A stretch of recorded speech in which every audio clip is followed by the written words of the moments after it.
Hare Krishna. Hope you're doing well. Let's get started with this question on area computation, area under the graph. And we must have these prerequisites with us before proceeding forward. Okay, so let's get started.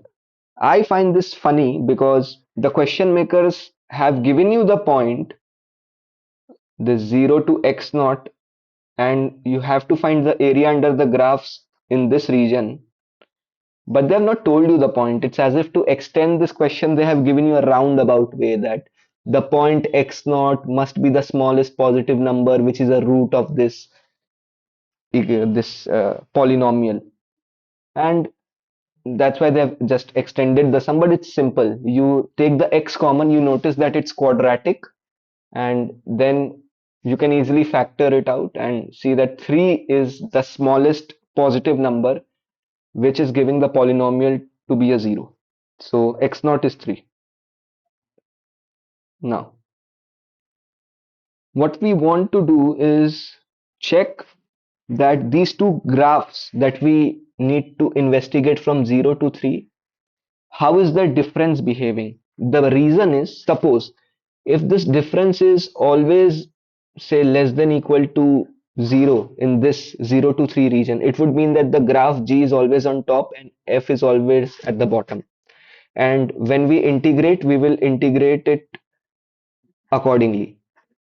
But if it's a slightly complex situation, as in up till one point, the graph G is on top, but then after that F is on top, then we will have to split the integration accordingly, right? So it's important to know the analytical behavior of this function fx minus gx, which we are calling as hx. And for that also we take the derivative, and the motivation to take the derivative is to check whether the function, how is the function increasing and decreasing. So the starting point of fx minus gx is 0 at x equal to 0, and at 3 it is minus, at point 3 it is minus 3. So there is a slight intuition that maybe fx minus gx is never positive. We don't know that for sure. That's why we want to go into some derivative exploration and establish that fx minus gx is always less than equal to 0, and then we can do the integration. And while trying to do that, we can encounter a pitfall. How exactly? Let's see that. So we can see that this derivative, the derivative itself, if you, now it's going to get a little bit more complex, but stay with me.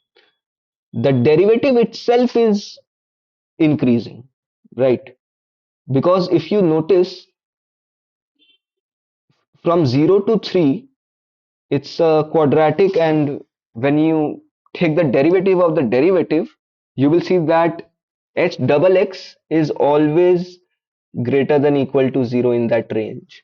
So the derivative is increasing, and we notice that at point 0 the derivative is minus 16, that point 3 the derivative is positive. Now negative derivative means the function is decreasing, right? Going down. And positive derivative means the function is increasing.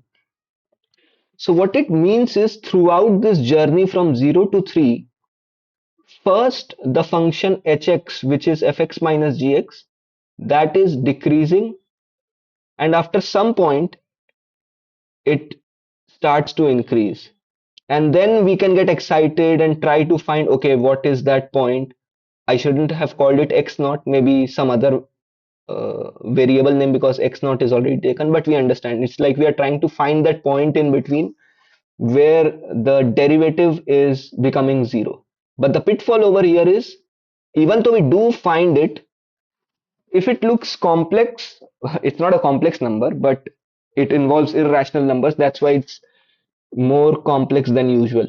Uh, and the more important thing is, why are we finding the intermediate value in the first place? Will it give anything new in the question? Because our question is to investigate hx, and we already have these things with us, that from 0 to 3, first the derivative is going from negative to positive, which means h is going from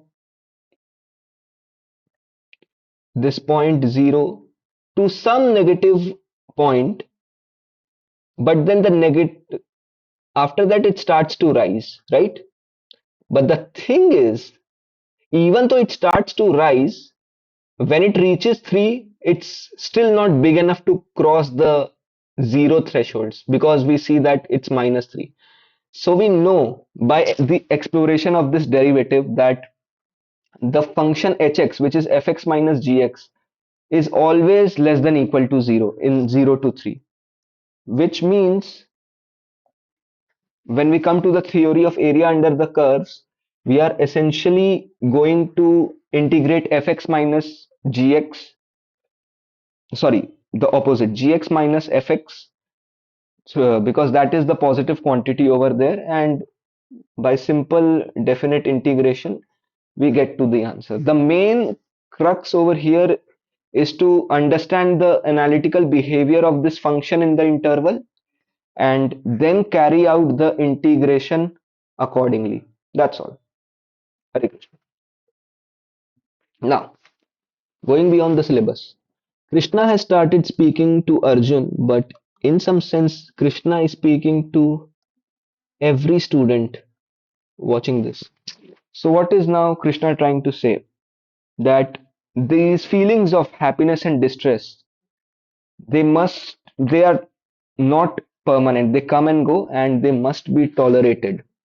So, we may think that this is about just say an ice cream. Sometimes we get an ice cream and we are happy. When we don't get it, we are sad, because that is sense perception, but it goes more subtle than that.